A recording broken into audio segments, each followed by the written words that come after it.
The Tarmac team sail into Douglas on a mission to give their driver Bertie Fisher his much longed-for win on the island. If the 4-time Tarmac champion can at last achieve victory on the one event in the championship set that has eluded him, he will have chalked up 18 Tarmac wins, an all-time record, which will be one more than the great Jimmy McRae. Victory on the island this year would not only be a dream finale to a fabulous career, it would also bring with it the satisfaction of beating a World Championship driver, Armin Schwartz, in what is, in all but name, a works Toyota. Bertie, it's an open secret that this is the one you'd love to win. Yeah, Plum, obviously I need this to make up the set of all the tarmac rounds, so, but you know, I've been coming here for a long time and I've had a lot of second places and a lot of near wins, and but it's never happened, so maybe this year. You just don't underestimate these guys. Armin Schwartz is a World Championship driver. He's won World Championship rallies. He has driven for Toyota as a works driver. He's a very, very quick driver. Obviously I've never competed against him before, but you know, he's going to be very, very quick, and you know, I doubt very much if we have got the beating of him, you know. Our main Irish interest is obviously Bertie Fisher. Do you know anything about this driver? I know, okay, I read quite a lot of him in the motoring news or autosport, and I know that for sure he will be fast here, so I think that probably is our competitor we have to look after. So you'll have a look at his times, obviously. Will you play yourself in gradually or go flat out from the beginning? No, we just will settle in a little bit. We'll see how the car handles. We have a few adjustments, what we can do in the suspension, but we have to see that after a few stages, and I think tomorrow will be the day. Trevor Cathers and Gordon Noble have come to the island to retain their Group N Tarmac and British Championship doubles. Trevor, this is a big week for you. Yes, it'll be quite enjoyable. We have a big battle on here with Ollie Harkey for the British Group N Championship, so it will be quite an event. What exactly have you to do? I have to run. The second will not do. I must be first. And what about the Tarmac Championship? Well, obviously that will tie up the Tarmac champion too. If I can come in a fairly good result in the Tarmac champion, will leave me running it. 100, turn hairpin right. 150. On the Manx International, we're into the action right from the starting ramp. We go on board with the Group N champions with Gordon Noble on the pace notes. And curbs. 5 left, 200. Long crest, 200. Beal, 5 left, 5 right.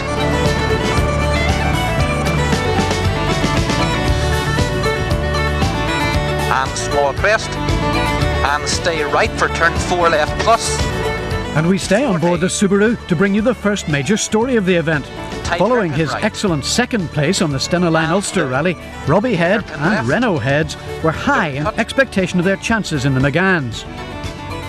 2 right, 130. Long 2 right. But their hopes were shattered when just 6 corners and a little over a mile into the very first stage, the Scottish driver puts the McGann on its roof when he attempts to take this left-hander in 5th gear. Long 3 right plus, 150. As you can see, the results are disastrous, and Serge Jourdan is now the sole bearer of the Renault Vanguard.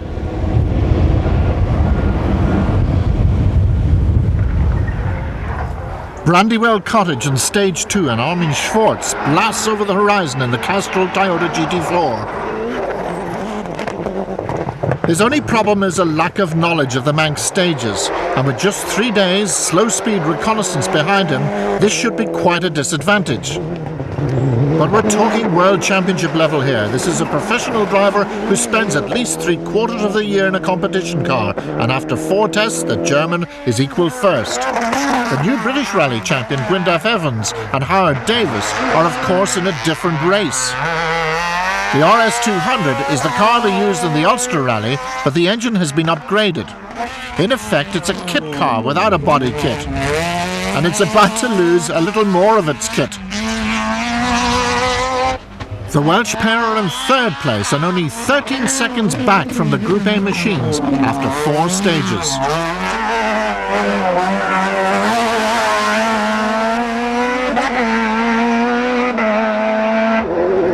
Austrian champion Kurt Gottlicher, like Schwartz, has made the trip to gather some useful European Championship points.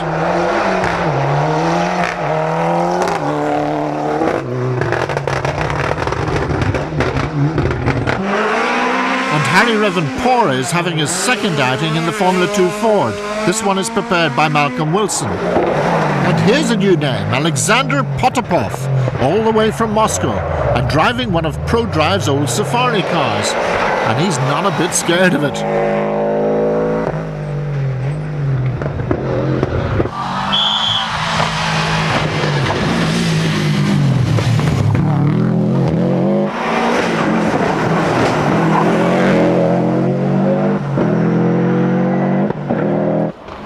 At number 7, the rally leaders, Bertie Fisher and Rory Kennedy, or joint leaders I should say.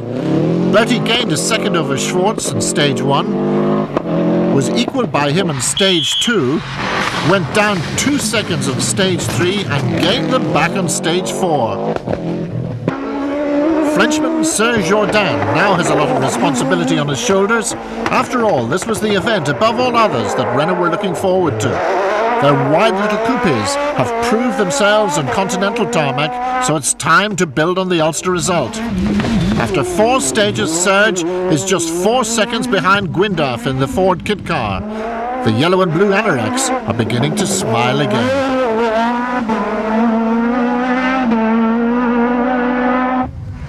Homeboy Mark Higgins is leading the kosher British Championship scoring Formula 2 cars, and he's in 5th place. Turn the hairpin right. Things are going well in the Cathos camp. They're leading their Finnish Group N rivals by about 11 seconds. Stay left. But Trevor feels that the back end of the Impreza is bouncing around a little too much. 40. 4 right. 100.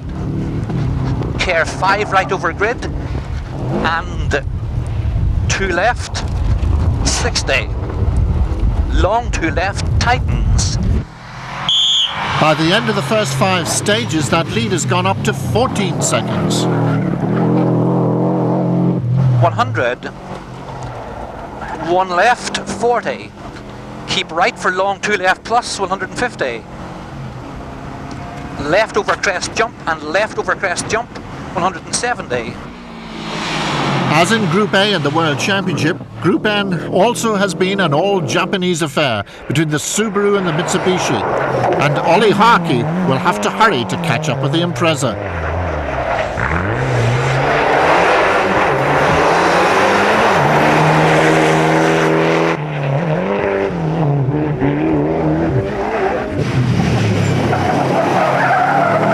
Sean Campbell looks a little bit on the ragged edge, but the Newry driver is lying in 3rd place in Group N, if a little embarrassed by the fact that a local Astra is right on his tail.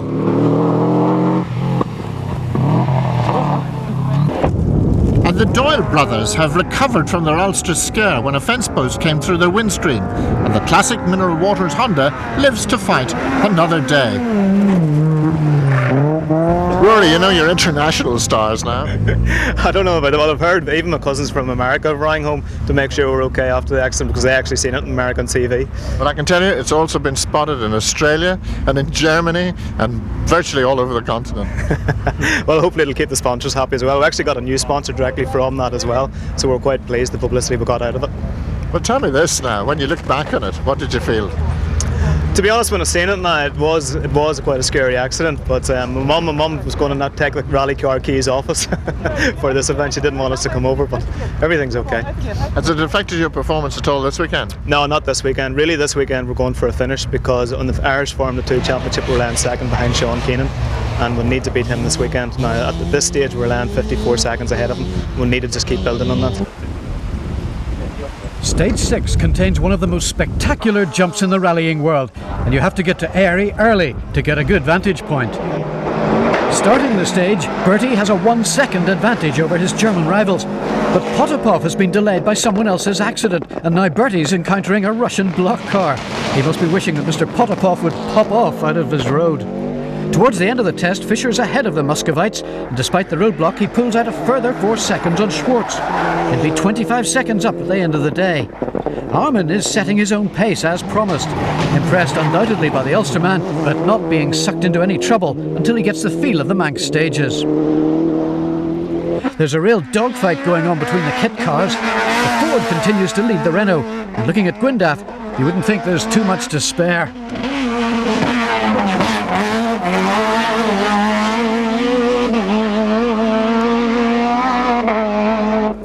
Jordan, who's been hampered by a misfire, is surging ahead, if you'll pardon the pun.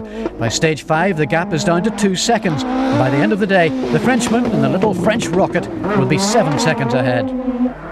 Mark Higgins, however, doesn't have to worry about the kit cars. He's more interested in staying ahead of Neil Simpson's RS2000, his nearest rival amongst the Championship Formula 2s. Narrows, care 3 left. 200. On board with Trevor Cathers on stage 6, and we're heading towards Airy. Care 1 left, 60. Narrow 5 right. 2 left. Skid marks up the bank. 40. That's Rowan Pera, off and left. out of the rally. No comment from our pair, And but this is 3 proving right. to be a dramatic stage. And left, 40. Care right. 2 left over jump, 200.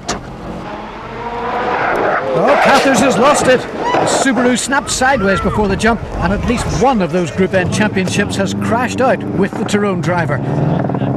Let's see it again from inside the car. Left for turn 2 right over jump, 40. Open 5 right. Something seemed to have broken in the back of the suspension of the car. When we come over this bump down here, she just went sideways on the road, and then we appeared at this junction. She went sideways, and it wasn't possible to get it corrected. And then we clipped this pole over here and out of the rally. And the end of the British Championship. The Impreza definitely isn't going any further today, and when we see the impact endured by the passengers, there'll undoubtedly be some sore necks tomorrow. This is where the drive shaft failed. Now watch how far Trevor's head is thrown to the left in the impact.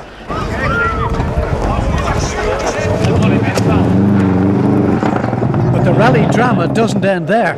Ollie Harkey now looks set to leap to the top of the British Production Cup. But he punctures, and the flailing rubber damages his oil cooler, rendering the Mitsubishi immobile. Despite being initially excluded, Harkey is later reinstated, a decision that wasn't well received by many rally followers. Fisher starts the second day with that 25-second lead. The gap is down to 17 seconds after stage 9, then stage 10 and disaster. Basically on stage 10, the car with the engine went on 3 cylinders about 3-4 miles from the end of the stage, and you know, we thought it was going to stop at first because we came down to a square junction and it just didn't want to pull around the junction, and we kept it going and got out of the stage, and surprisingly we had still taken some time off Armin Schwartz, which, you know, I think we had 3 seconds. We should probably have had maybe 10-12 seconds from him, you know, which certainly would have given us a lot of encouragement just as to what we needed to do, you know. But the boys thought initially it was just a coil lead on one of the plugs, but when they fixed it, they got it to work. The engine was running fine then whenever we left the service area, but it only went like 200 yards and went back onto 2, you know, like what sounded like 2 cylinders probably, and eventually it just died out, and the boys came. They were only a couple of hundred yards up the road still in the service area. We called them on the radio and they came along, and they worked obviously on the engine very quickly and changed leads and changed various things that they thought might be a problem. But 15 minutes later it still was no better, so we were out of the rally at that point. Fiddle in the bag. It's I think 5 or 6 of the last 7 years that we've led the rally, and you know, there's been something like this. There's some small thing, or it certainly sounds like a very small thing, always seems to just get in the way. You know, that's the first time the car has let us down this year. It's been ultra reliable. We have obviously won the championship and so on, won the Ulster Rally for 4 times, and you know, I'd be quite happy to trade in 3 of those wins for one of these, but that's it, that's how it goes. We may never know if Bertie could have beaten the World Championship rival, but he's not the only one in trouble. The remaining Renault does not appear at Brandywell, The transmission is broken, so Gwyndaf Evans moves back into third place. Now just over a minute clear of Higgins. But it's not all copybook stuff. Yes, even champions can get caught out in simple junctions. There's quite a difference between the normal F2 and the kit cars. After 11 stages, Gwyndaf has increased his Formula 2 advantage to 1 minute 22 seconds.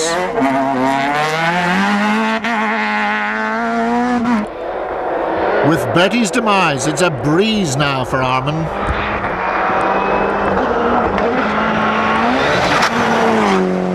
But like the British champion, he also has a problem on this 90 right.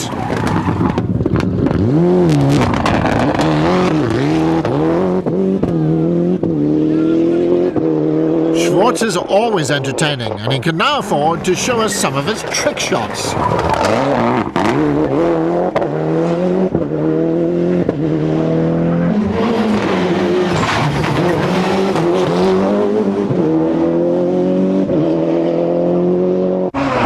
The Higgins family are out in force in their native island. Mark leads the family honours in third place. Brother David in the Group A Honda is in 11th, and Dad and Mum Higgins, Tony and Cynthia, are 26th in a Group N Honda. They will all win their classes. Mark's Formula 2 rival Neil Simpson in the RS 2000 is up to 4th place.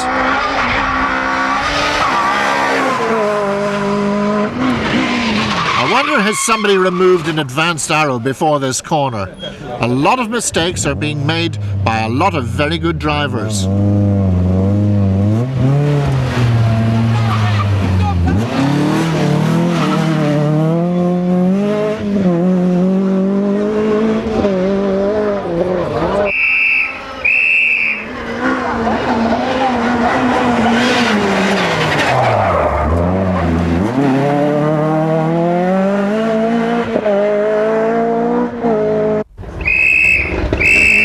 Kurt's mission to collect European Championship points is beginning to pay off. The Austrian veteran has obviously used a handbrake before and is now up in 5th place. It's brilliant to see Martin Rowe back in a rally car, and Volkswagen must be thinking that also. He's in 6th place. Jock Armstrong in the Shell Nissan is moving the scenery around a little bit in his efforts to catch that Volkswagen. And he's another that has a little problem on stage 10.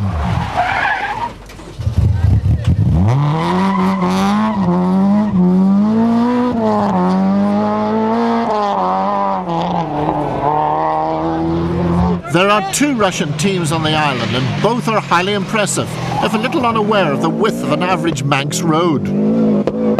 Pottapov is now up to 8th, despite complaints of turbo lag in the Impreza.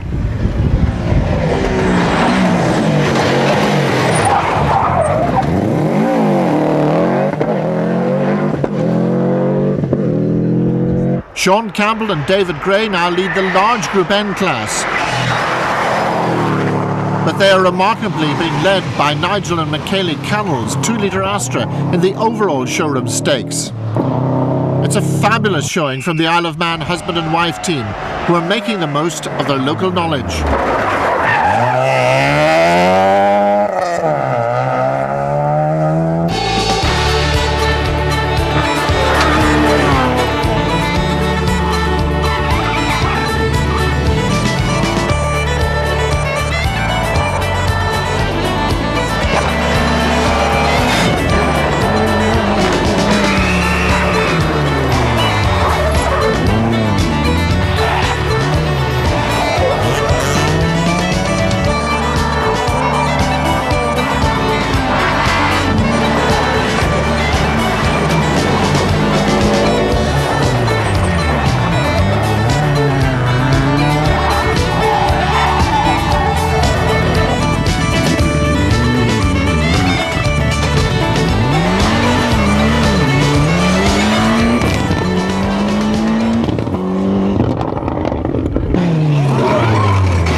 Not the Doyles again! Did those brothers not know how to stay out of trouble? So once again the Doyles are in the wars, and there's the problem. 2 sheared wheel nuts. We actually drove a mile and a half after the wheel came off, and when we got to the end of that, the guys fixed the wheel because the stage had actually been cancelled, which meant that we could have ran on, but we hadn't got enough parts to build it again. By the time we got it built again, the wheel actually broke again, so we had to call it a day. Wyndham Evans continues to display the Ford kit car's potential. After 14 stages, he only trails the Group A Toyota by 1 minute and 24 seconds. The demonstration, sadly, is about to come to an end as the experimental engine prepared by Mount Tune will blow on the next stage. Ford honours in Formula 2 are temporarily in Neil Simpson's hands. He's been off the road on the Inchbreak stage, but here at St Jude's his engine sounds very sick. And he'll retire at the end of the stage.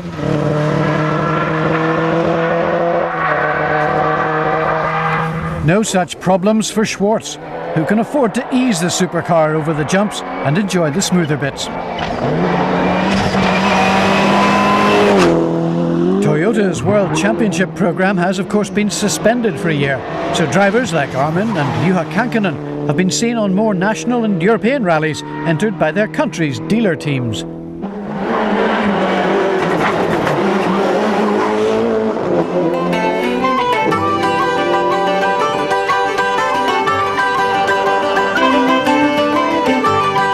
Castletown stage is a highlight in any Manx visit, and if a town stage can be run so successfully on the Isle of Man, one has to ask, why are we no longer permitted to run such stages in Ireland?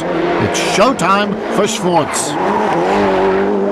We haven't seen anything like this since Colin McRae departed for greater heights. What confidence must it require to take a car so close to the edge? But it's not all showmanship as Schwartz breaks the Castletown record.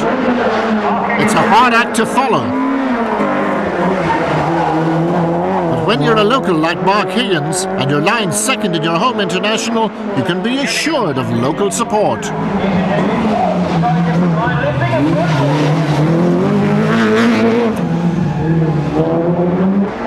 Gottliker is now up to third in his latest specification, Group A Cosworth. And boy, does he go through the gears.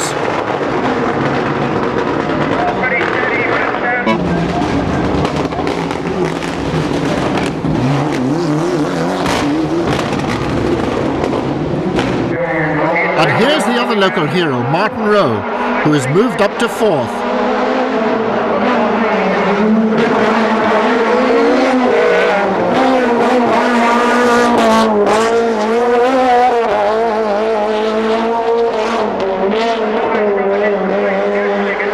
That lad's number? Jock Armstrong, despite being delayed with a fuel pump problem, is in 5th place and within striking distance of the Volkswagen. Alexander Pottapov, just as the Bolshnik brothers did in Killarney a few years ago, is making a big impression on his first visit to these islands. The Russian is in 6th place.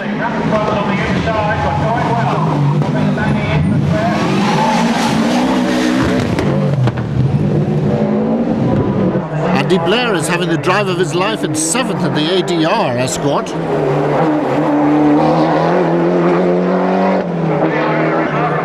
And with Sergei Alyatsov's Group A Astra in 8th place, the Russians have 2 cars in the top 10. David Higgins comfortably leads Class 6, and he's in 9th place overall. And the other local sensations, Nigel and Michaeli Cannell, complete the top 10 and lead Group N. Sean Campbell is 45 seconds behind the Astra. And Galwegian Sean Keenan and Stephen O'Riordan are now assured of the Tarmac Formula 2 Championship.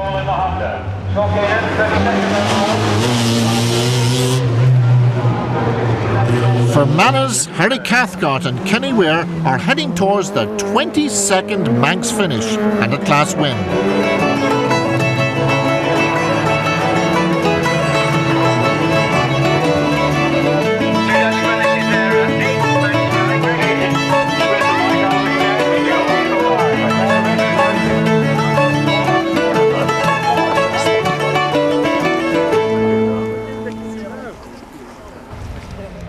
There's very good news for the Irish entrants in the historic category of the 1996 Manx International, as Irish crews are lying in first and second places.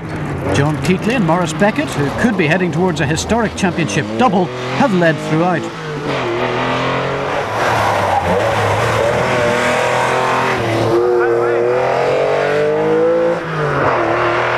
John, congratulations. Not only have you won here in the Isle of Man, but you've won the Tarmac Historic Championship.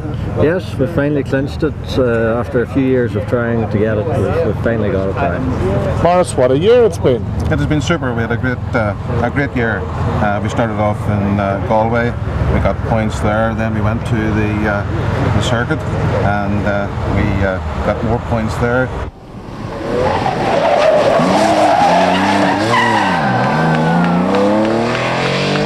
Then we won Killarney, and after Killarney I think we had a win in the Ulster, which was good, and we came here fairly confident to clinch it, and we did it. Right, well, does that mean, John, we're going to see you in Cork, or is that the end of it for this year? We're thinking about Cork, yes, so maybe just go for the crack. But that Isle of Man victory hasn't been an easy nut to crack. The outgoing Tarmac champion, Desi Nutt, has had former Manx winner Austin Fraser in his passenger seat this year. Austin won the Manx outright in the good old days with Cathal Curley. This year, Nutt and Fraser have been shadowing the white Porsche all the way.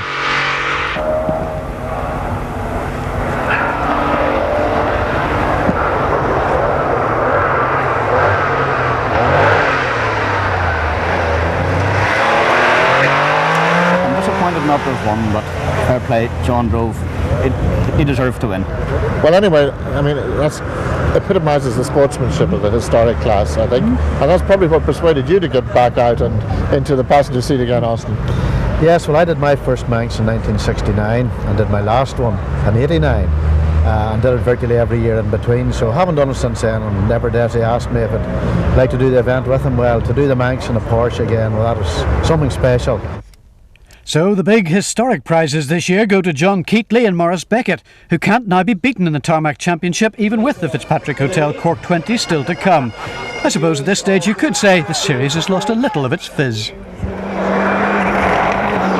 Meanwhile, back out on the stages, Armin is continuing to entertain. Toyota Germany have decided quite late in the day to contest the European Championship, so a maximum score is vital here. But they had not reckoned on the Austrian veteran Gottlicher finishing so high up in the general classification. Anyway, enjoy an expert at his work.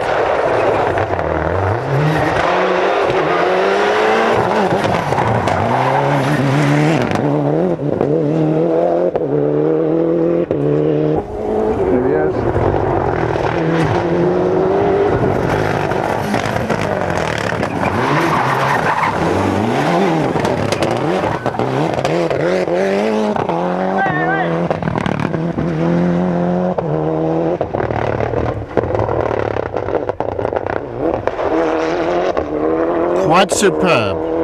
Mark Higgins and Philip Mills give Nissan an excellent result after a very difficult year. Their second place moves them up into the runner-up spot in the British Rally Championship.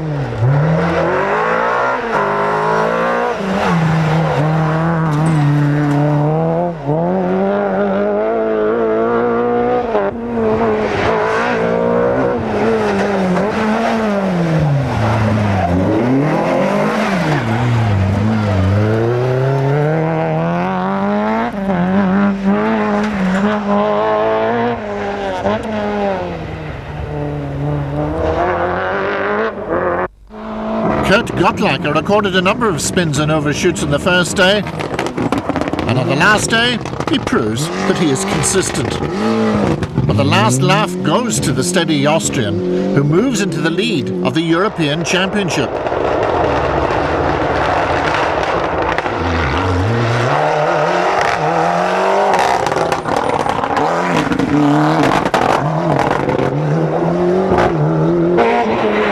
Rowe has been out of rally work all year, and he's had to frustratingly watch and provide mud notes for other drivers in the Volkswagen team.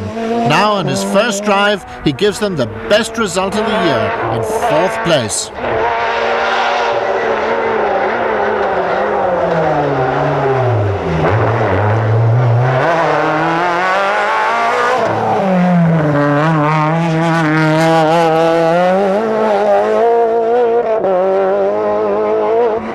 There's a sad end to Jock Armstrong's great drive.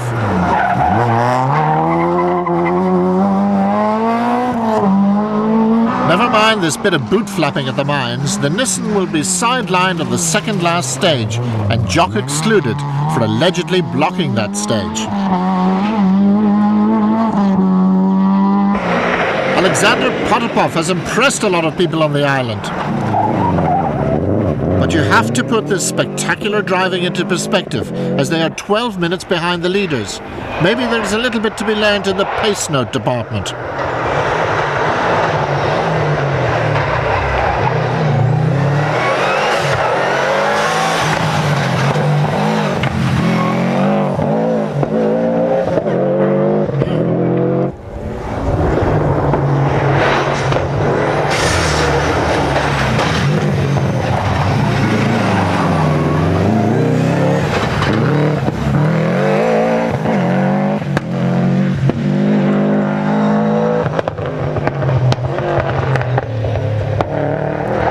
Their fellow Muscovite Alyasov gives the Russians 2 top 10 finishes. Pottapov finishes 5th and Alyasov an excellent 8th. Have Sean Campbell and David Gray digressed from the traditional route? Anyway, they win the large Group N class and finish in 11th place. And the final Irish honours go to Sean Keenan and Stephen O'Riordan, who are seen struggling over the final Brandybull stage.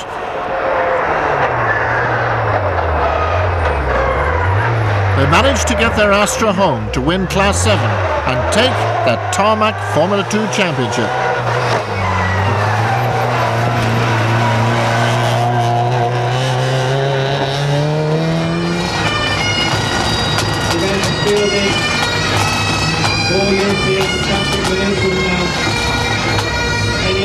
So Armin Schwartz and Dennis Girardet are piped onto the victory rostrum on Douglas Promenade.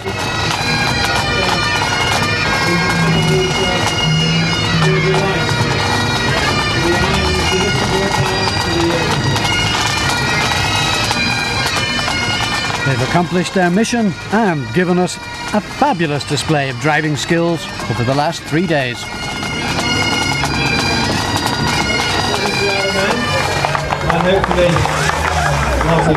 Alan, congratulations, a fabulous performance. I think you're going to have a lot of fans in Ireland. Thank you very much. I hope so. Yeah, I mean, we did our best here, and unfortunately it was quite easy from the second day on, and we took it a little bit steady yesterday and today, but it was anyway a big challenge to come here. Of course, up till then there was a certain Bertie Fisher who was doing rather well. Yes, he did very well. I mean, he have done fantastic times here. I think he knows the island very, very good, who helps a lot, but he has done a very good performance. I think above all, even that when you were so far out ahead, the fact that you entertained us so well last night and indeed on today's stages, everybody appreciated that. Well, thank you very much. I mean, that's a little bit my way of driving, and it looks maybe a little bit good sometimes, so thank you very much. Despite his non-finish here, Bertie Fisher's already won his 4th Irish Tarmac title, but with Cork in 2 weeks' time, 2nd place is still up for grabs.